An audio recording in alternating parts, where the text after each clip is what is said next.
Micro finance में fresher लोग जो है ये गलती बहुत ज़्यादा करता है और जिसके कारण जो है उनका करियर भी बर्बाद हो जाता है करियर शुरू होने से पहले।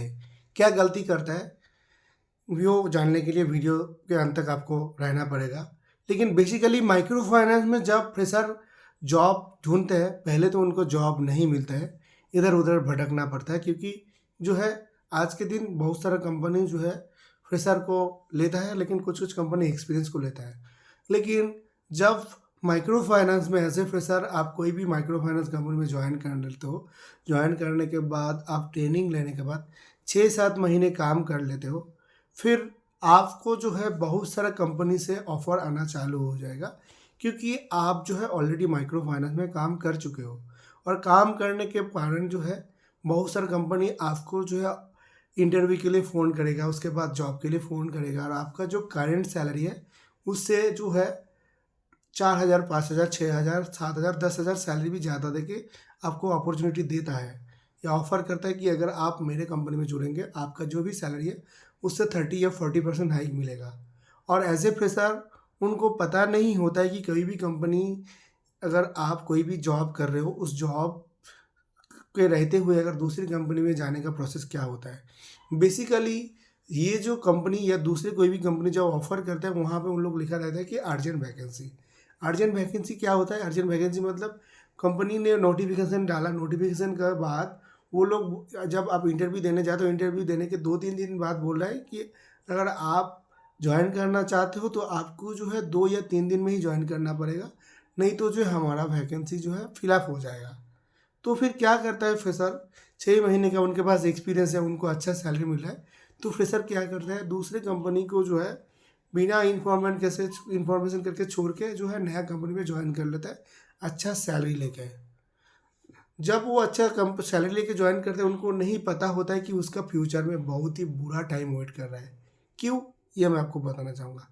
एज ए एक्सपीरियंस एम्प्लॉय अगर आप कोई भी कंपनी छोड़ के दूसरे कंपनी में जाते हो तो दूसरी कंपनी में ज्वाइन करने के बाद वहाँ पे एक एनओसी सबमिट करने का टाइम रहता है। एज़ पर माय एक्सपीरियंस कोई भी माइक्रो फाइनेंस फाइनेंस कंपनी में अगर ज्वाइन करते हो एज ए एक्सपीरियंस कैंडिडेट, 3 महीने का आपके पास टाइम रहेगा एनओसी सबमिट करने का। मतलब जब भी आप ज्वाइन करते हो ज्वाइनिंग के 90 दिन के अंदर आपको एनओसी, एनओसी मतलब नो ऑब्जेक्शन सर्टिफिकेट या रिलीविंग लेटर आपको प्रोवाइड करना पड़ेगा जॉब को कंटिन्यू करने के लिए। तो अगर आप सिर्फ सैलरी की वजह से जो है आपका पुराना कंपनी छोड़ के दूसरी कंपनी में जा रहे हो, तो यहाँ पे इमीडिएट अगर आप छोड़ देते हो, तो आप जो है ये कंपनी में पहला जो आपने गलती किया कि ये कंपनी में आपने इन्फॉर्मेशन नहीं किया। दूसरा गलती ये है कि अगर आप इन्फॉर्मेशन करते भी हो, लेकिन इन्फॉर्मेशन करने के बाद पूरा डिटेल्स आपने नहीं सुना है। अभी तीसरा गलती क्या होगा कि आपने जो है इमीडिएट पैसे के लोभ मत करो, क्योंकि जब आप करियर शुरू करते हो, आप फ्रेशर होते हो, आपके पास कोई एक्सपीरियंस नहीं है, इसके कारण कंपनी आपको हायर नहीं भी करना चाहता है बहुत सारा कंपनी।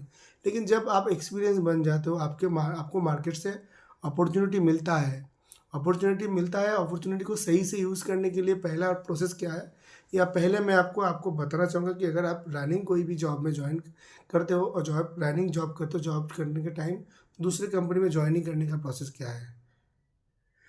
अगर आप कोई भी कंपनी में रनिंग जॉब कर रहे हो, तो अगर आपको कोई भी दूसरा कंपनी से जॉइनिंग या ऑफ़र लेटर मिलता है या कंपनी से अगर ऑफ़र करता है, तो आपका फर्स्ट रिस्पॉन्सिबिलिटी होगा पुराना जो कंपनी है उस कंपनी में नोटिस पीरियड क्या है ये पहले आपको मालूम करना पड़ेगा।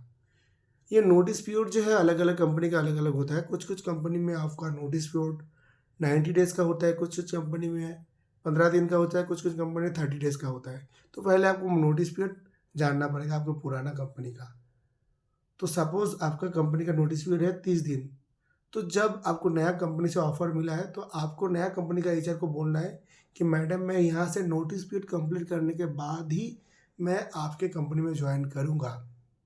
मतलब आफ्टर 30 डेज़, 1 महीने के बाद ही मैं ज्वाइन कर पाऊँगा। उस टाइम अगर वो एचआर बोलेगा कि मेरा वैकेंसी फिलअप हो जाएगा, तो फिर आपका काम होगा कि उनको बोल देना कि मैडम ठीक है, अगर आपका फिलअप हो जाता है तो कोई बात नहीं, मैं आपके कंपनी में ज्वाइन नहीं करूँगा।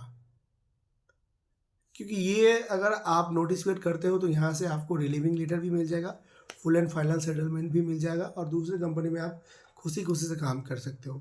लेकिन अगर आप हड़बड़ी में अपना पुराना कंपनी में छोड़ के दूसरी कंपनी में जाते हो, पहला प्रॉब्लम आपने रिज़ाइन नहीं डाला, उसके कारण आपका एस्पॉन्डिंग टर्मिनेट कुछ भी हो सकता है। दूसरा प्रॉब्लम आपके पास कोई रिलीविंग लेटर नहीं आएगा। तीसरा प्रॉब्लम आपके घर में कोई रिकवरी लेटर भी जा सकता है कंपनी के लिए, क्योंकि कंपनी आपके पीछे इन्वेस्ट किया है।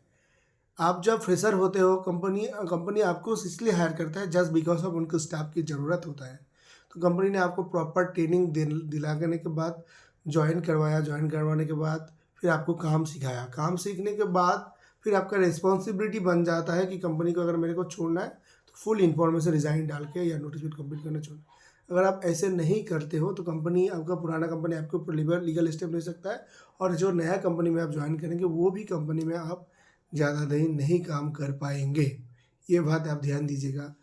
और मेरे को लगता है ये वीडियो मैंने क्यों बनाया हूँ ये आप लोगों को, क्योंकि ये बेसिक चीज़ है, लेकिन कुछ इन्फॉर्मेशन जो फ्रेशर को नहीं पता है। कुछ देर पहले मेरे वीडियो में एक भाई ने कमेंट किया कि सर मैं कंपनी को छोड़ के दूसरा कंपनी में आ गया हूँ विदाउट इन्फॉर्मेशन के, क्या प्रॉब्लम होगा? प्रॉब्लम तो उनका हो सकता है, तो मेरे को नहीं, मैं सोचा कि ये जो गलती है वो नया कोई बंदा ना करे, इसलिए मैंने एक वीडियो बना दिया। अगर आपको वीडियो अच्छा लगा, अगर आप इन्फॉर्मेशन इसी तरह की देखना चाहते हो, चैनल को सब्सक्राइब करके, कमेंट करके, शेयर करके रख दीजिएगा। धन्यवाद।